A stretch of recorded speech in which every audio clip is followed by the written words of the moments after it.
7 Senate Democrats, plus 1 independent, voted on Sunday to support a Republican deal to reopen the U.S. government.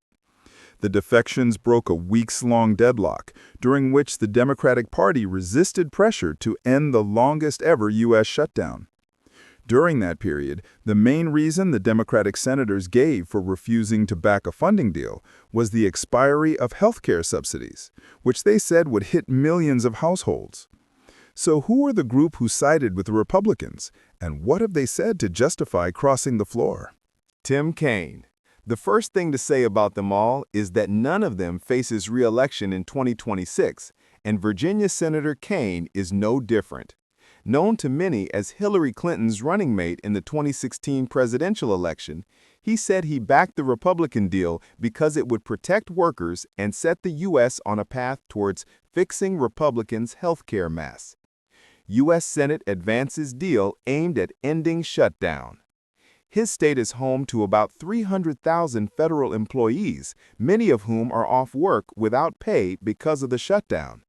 He said this legislation will protect federal workers from baseless firings, reinstate those who have been wrongfully terminated during the shutdown, and ensure federal workers receive back pay as required by a law I got passed in 2019.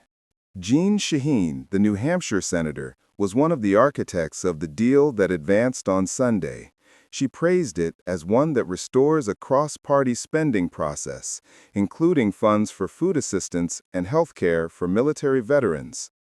Weeks of negotiations with Republicans have made clear that they will not address health care as part of shutdown talks, and that waiting longer will only prolong the pain Americans are feeling because of the shutdown, she said.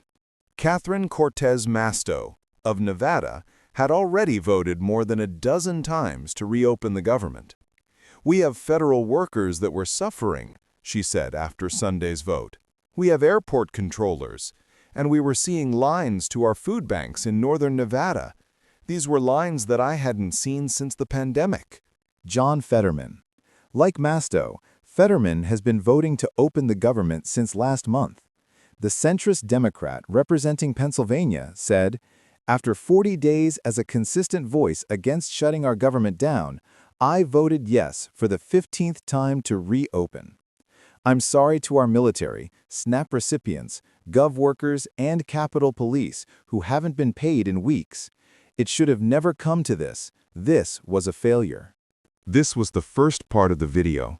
Subscribe to the channel so you don't miss the next part. The second part will be released soon.